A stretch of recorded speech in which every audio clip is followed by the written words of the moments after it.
Hi, I'm Leslie Cordero, Senior Disaster Risk Management Specialist of the World Bank. Today, we are in session 14, and our topic is formulation of a good communication strategy. What are some of the learning objectives? There are two. Number one, discuss the different elements of a good communication strategy. Number two, develop a communication strategy. Today, we are discussing how to develop a communication strategy. Alam natin na for post-disaster rehabilitation and recovery, kailangan ng mga LGUs at mga ahensya na gumawa ng maayos na communication strategy. So ano ba yung mga elements of a communication strategy? Number one, it has to be simple but effective because it helps facilitate the recovery efforts. Number two, kailangan nating tandaan na it is a platform for information exchange, a feedback mechanism, as well as a venue where the community as well as the government can exchange and help solve these issues. Number three, it is a tool that can help build the trust and confidence of the community and the affected people in government, especially sa mga local government units.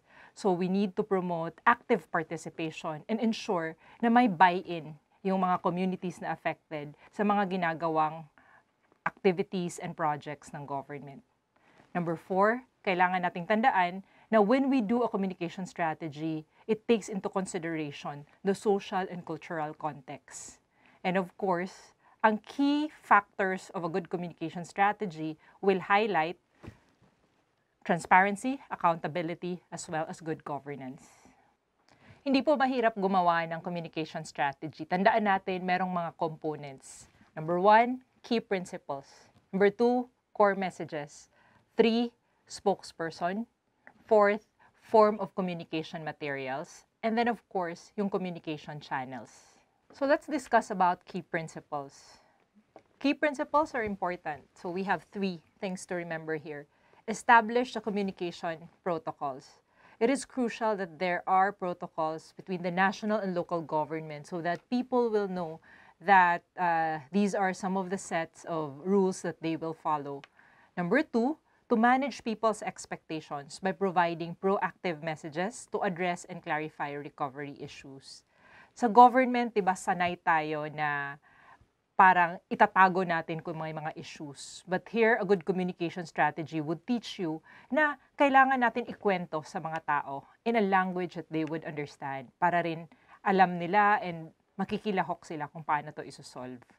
Number 3, it is important that there is public involvement through regular reporting. Nakasanayan natin sa local government na hindi regular yung reporting. So, crucial na weekly ba, monthly ba yung reporting dun sa progress na rehab and recovery. Sa Marawi na rehab and recovery, we have experienced na the government tried to do regular reporting by doing it twice a week. So every Tuesday and Thursday at a certain hour, lumalabas yung spokesperson nila. The next thing to remember is core messages. Important yung core messages because it highlights kung ano yung key roles ng government, community, and the other stakeholders. And then you'll talk about the sectoral rehabilitation and recovery priorities. And then third, yung mga priority programs, projects, and activities. Kasi important na ma-explain kung ano yung mga targets, sino yung mga beneficiaries, and paano ka makaka-avail. And then of course, what are some of the governing policies for rehabilitation and recovery?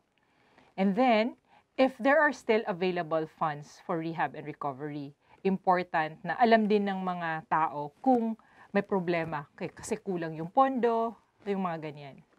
And then pinaka-crucial, yung time frame. Kailan magsisimula yung project, kailan matatapos. And ang pinaka-important na reminder sa mga mayors, governors, and sa mga local chief executives, wag na wag kayong mag-promise kung hindi kayang i-deliver. And then of course, alam natin na may mga implementation issues. So yung mga implementation issues and yung proposed solutions dun sa mga issues, pwede nyo ring ibahagi sa mga tao. And then there are 2 more. mechanisms for community involvement in the recovery process. How do you get yung mga communities, yung mga nasa purok, or yung mga organized women and other groups to be involved in the rehabilitation and recovery efforts? And then lastly, kung ano yung overall progress na recovery. So ito yung laman ng mga core messages nyo, and pwede nyo na itong isulat in advance. Here, we're talking about the spokesperson. O, di ba? Kung sino yung talking head or sino yung focal person na magkukwento about the rehab and recovery process. So, always remember na the messenger is equally important as the message. So, alam naman natin, di ba, ngayon, ang naririnig natin palagi, ang spokesperson na si Harry Roque, or sa DOH, naririnig natin si Yusek Vergere. So, we need to find good people who can best represent the organization, and in this case, find a good spokesperson sa local government. Usually, it's the mayor or the governor. Pero, minsan, sa mga matitinding topics or issues, huwag niyong isalang agad si mayor and si governor para meron kayong buffer. And then second, it is important na the spokesperson will take the lead in promoting the government's activities and provide support to strengthen linkages with other stakeholders. So, kailangan hindi pikon. Di ba? Alam natin na maraming issues. So, kailangan sumagot ng maayos, respectful, kung pipili kayo ng spokesperson. And then third, important na ang spokesperson ay nagbibigay ng mga official statements or official messages about the rehabilitation and recovery efforts. So, may mga prepared speeches yan, dun i-issue. And then, it's also important for the spokesperson to maintain a consistent image, di ba? And positive reputation. So, kailangan credible, merong integrity. And ang rule of thumb ko dito sa spokesperson, be seen, be heard, and be believed. So, yun yung 3 important things. Ang next topic natin dito sa slide is yung form of communication materials, di ba? Merong various forms of communication materials. Merong print, merong audiovisual materials. Pero dito sa print, you're talking about the posters, comics, your regular printouts. And then, sa electronic, you have the videos, radio clips, short films, and then yung SMS or text messages. And ito yung important because it will help maintain that public engagement on the rehabilitation and recovery process. Especially ngayong pandemic, di ba? Mahirap na mag-distribute ng mga cutouts or mga posters. So, important na ma-learn natin kung paano itatap yung mga social media and online platforms. And then number 2, you're talking about the audiovisual materials. Marami kang creative options in presenting the progress of rehabilitation and recovery. So, wag na tayo dun sa palaging naka-PowerPoint lang or yung mga bond paper na i-distribute. It is important to have infographics to catch the attention of the public on what is happening sa rehabilitation and recovery. Now, let's focus on communication channels. You're talking about several. So, unang-una, mass media. Nandyan yung print, radio, TV, and then meron ding regular press briefing, di ba? Yung tatayo si mayor or si governor or yung public information officer nyo para mag-explain kung anong nangyayari or para magpahayag kung ano yung mga official statements or progress. And then, of course, we have our social media and digital platform.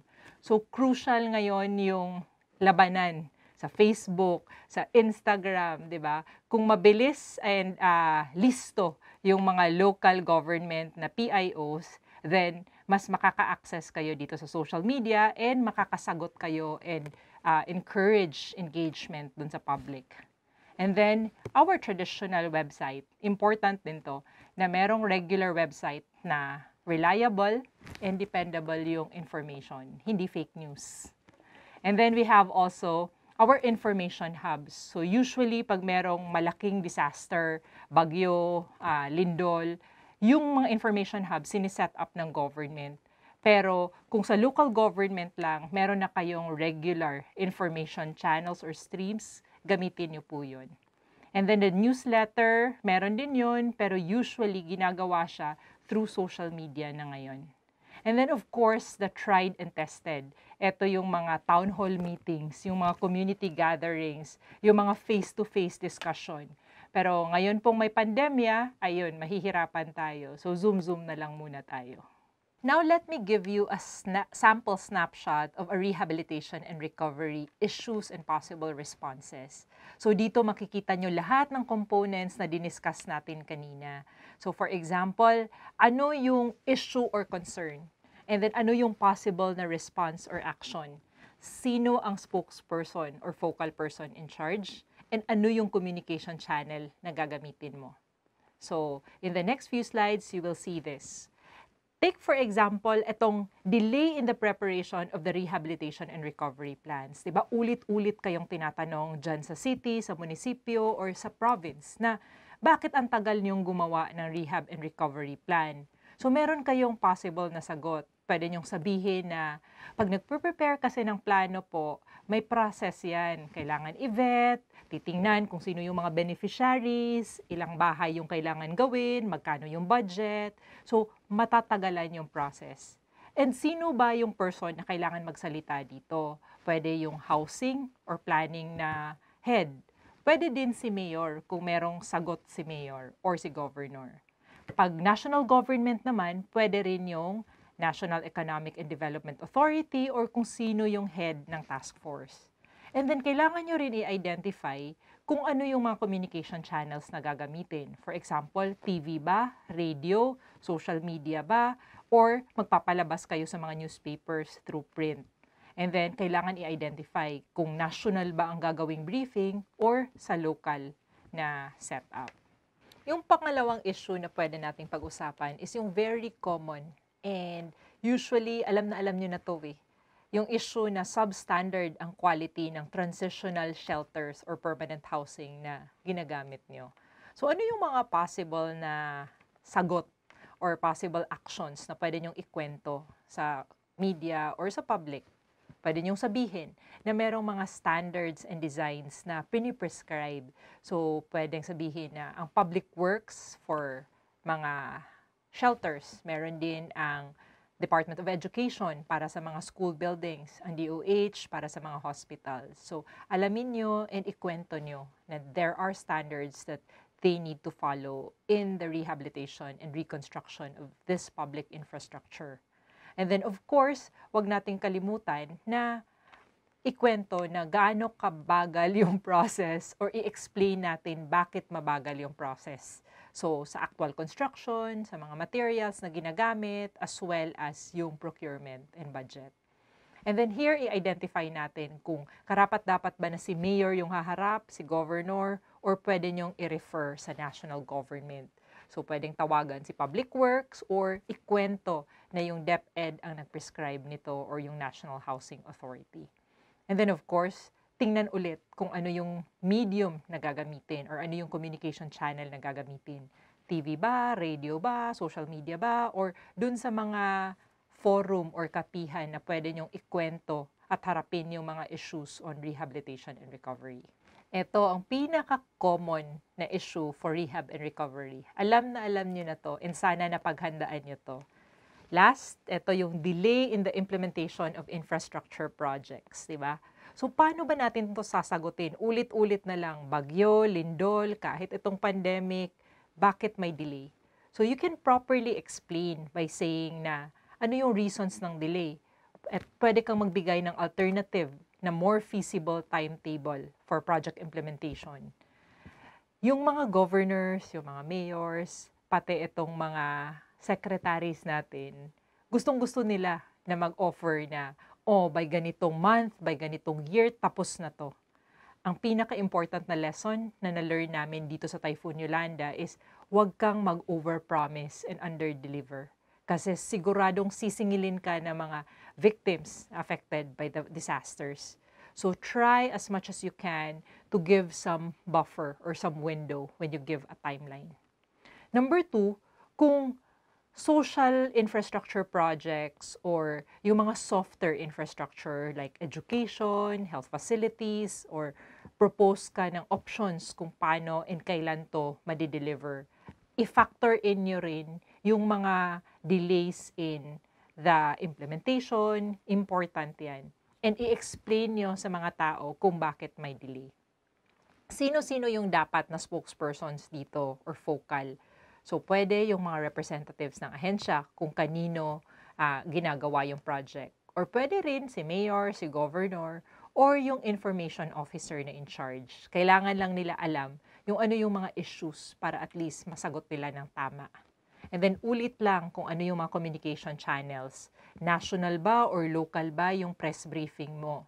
Saan ka ba nag-guest? Sa community radio ba? Sa community TV? Or sa national television? And then, kailangan din natin iangkop yung sagot and pananalita dun sa anong medium or communication channel yung ginagamit po ninyo. We went through every slide talking about ways on how to formulate a good communication strategy. But what are the two things that you need to remember? Number one, a simple but effective communication strategy facilitates recovery by providing a platform for information exchange, feedback, and issue resolution in a timely manner. So ito, kayang-kaya nyo itong gawin. And kailangan nyo mag-spend ng time, di ba? Kung busy kayo na gumawa ng programs, projects, and activities, kung busy kayo gumawa ng menu of financing options, equally important itong communication strategy. Because you will be measured kung successful ba or palpak ba yung rehab and recovery ng isang disaster based on your communication strategy. And then of course, number two, the communication strategy should consider the following components, di ba? Yung key principles, yung core messages, yung spokesperson, yung different forms of communication materials, as well as yung communication channel na gagamitin natin. Bakit important tong communication strategy? Naalala ko, post-Yolanda, I think this was 5 years, 6 years after, nagkita kami ulit ni Senator Lacson dun sa Senate. And then, kwento ko sa kanya, sabi ko, Sir, if I had a do-over, di ba, kung papapiliin mo ako, saang area mo ako ilalagay, hindi ko pipiliin yung undersecretary na gumawa ng rehab and recovery. Mas pipiliin ko na maging communications person or spokesperson ng OPAR. Because there I realized na 5, 6 years after Yolanda, people are still asking, where did the money go? Diba? Yung perception na ninakaw ng gobyerno. It was not just a perceived parang corruption yung na-challenge ako. It was more of the failure of an effective communication strategy. Diba? So kung may do-over ako, gagalingan ko tong aspect na to. And ngayon, may opportunity kayo. Now, when you start preparing your local rehabilitation and recovery program, include a component of a communication strategy. Thank you and have a good day.